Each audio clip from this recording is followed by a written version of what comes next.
It's that time of year again.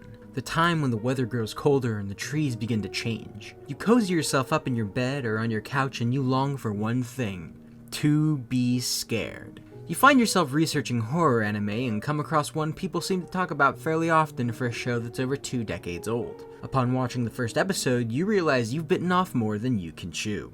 In the year 2000, an unassuming anime released in Japan called Gaku no Kaiden, which would soon go on to live in infamy. There's a lot of confusion behind the story of Gaku no Kaiden, which would later be known as Ghost Stories. A lot of people online claim that the show was a horrible failure in Japan, but a lot of people also say it was a huge success. I'm not sure if either is true, and really that's not what this video is about. Whatever the circumstances may be, it ended up giving us one of the most unusual English dubs of all time. It would be a shame to call the end result bad, as the resulting product has been given its own new life, but it would be an even greater shame to write off the show based purely on its, let's just say, not so PC jokes. We need to stop one of your poor neighbors from killing herself! Help us, please! So what? Those who want to die should be able to come fork it if they want to. But this chick's hot. This is no ordinary spooky anime, no.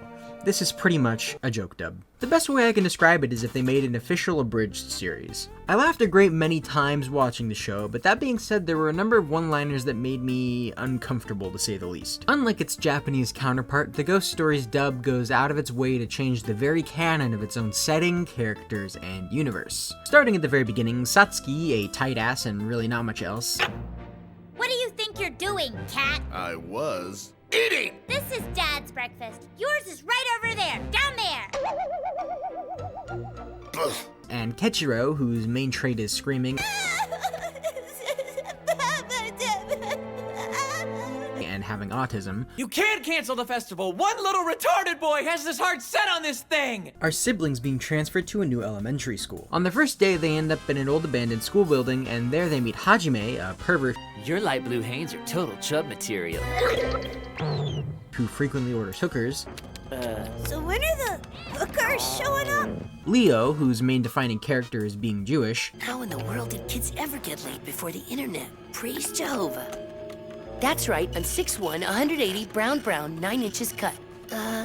Cut, you know, like I'm Jewish. and Momoko, a born-again Christian, You're such brave, strong, handsome men. Have you accepted Jesus as your personal savior? No, I'm Jewish. and former drug user slash slut. Before I met Jesus, I was really f***ed up. No, and a slut. Anyways, So right from the get-go, we have completely different characters from the Japanese version. They constantly break the fourth wall and comment about how they're in an anime, and they also frequently comment on how confusing the storylines for each episode are. Stood at the waterfront and held a doll to the light, chanted a spell, and put it to sleep. How does this help? I have no idea. So far, this episode hasn't made any sense. I don't see it beginning to now. So the main group spends each episode investigating and performing spiritual sleep rituals on ghosts who've been freed from their slumber. They find out how to do these rituals from a book Satsuki's mother left behind before she died. Satsuki's mother's main trait was being a closeted lesbian, by the way. principals always look like lesbians. Mom? Oh, she looks like... Careful. No, that picture. When I volunteered at the wonderful Exodus homosexual conversion camp, I met this woman who was there who looked a lot like that woman. Once their cat gets possessed by Amanajaku, they're sent on their ghost hunting journey. Honestly, even when the characters are changed so much, I still find much of the story boring. The only thing keeping me going each episode was waiting for that next joke. I can't even imagine how much of a snooze fest watching the original show would be. So what comes across here is very 2006 humor. A lot of the jokes are based around events that were happening around that time, and the jokes that aren't about that are usually sex jokes. Nothing wrong with sex jokes, it's just that they make up like half of the show. Another thing that starts out as funny but quickly grates on my nerves a bit is every time they reference that they're in an anime or say things like this and this happened last episode. It happens probably every 5 minutes, and I just wish they would have come up with something else to say. So yeah, I think a lot of the jokes in the show didn't age very well, but the ones that hit home really hit home. I'm sure there's still some of you out there that would be repulsed by some of these jokes, and yeah, I kinda get it. Here's a compilation of jokes from the show that would get me canceled if I said them. If the rain stops, your little brother can fulfill his Bruce Jenner dreams. Now go away. Where's that room where I can have sex with a hooker? Get laid. Well, what do we have here? A class cutter. All the bigger boys in detention are gonna love you. I thought you were the girls' track coach. There's a hole in my gym shirt. And And there's a really weird sticky stain in my shorts. God! You're making me good on purpose! Ew! He's too young to be having wet dreams. His laugh, his funny little requests, Touch me. his reprimands. Touch me harder. Shirotabi, please forgive me for bringing you back to life. I know now that it could never work between us. As much as we wanted to, it could never be. Not because you're a rabbit, but because you're black. And with his dyslexia, he could end up in Bangkok. What? I mean, even after I married your father, I still dress like a dyke. Hope I didn't put that pink suit picture in here. Oh, god damn it. And the hot, sweaty, wall-slamming sex we used to have. Wow! Why is that midget staring at us? Oh, no. Don't say another word. Just keep your mouth shut. What are you doing? Huh? That's sick!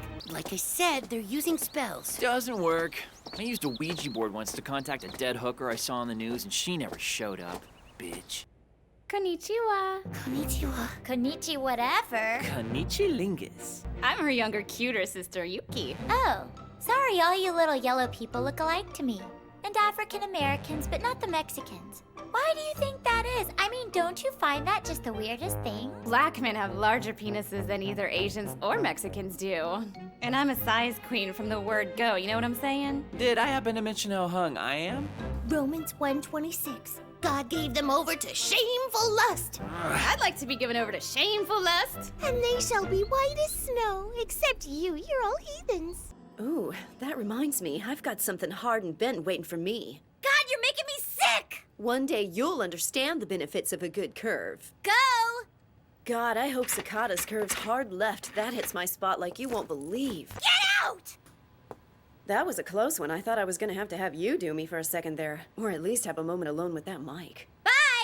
On! So yes, I think Ghost Stories is one of the scariest anime around. It's been so far removed from what it originally was that at this point you could just call it a Frankenstein's monster. That's not to say it's bad or anything, because it's not. It's just very much a product of its time. At the end of the day, Ghost Stories is entertaining if nothing else. I personally enjoyed watching it, and even if it's not your cup of tea, I think you owe it to yourself to watch it through at least once. I don't imagine it'll leave the memories of anime fans so easily. I know it won't leave mine.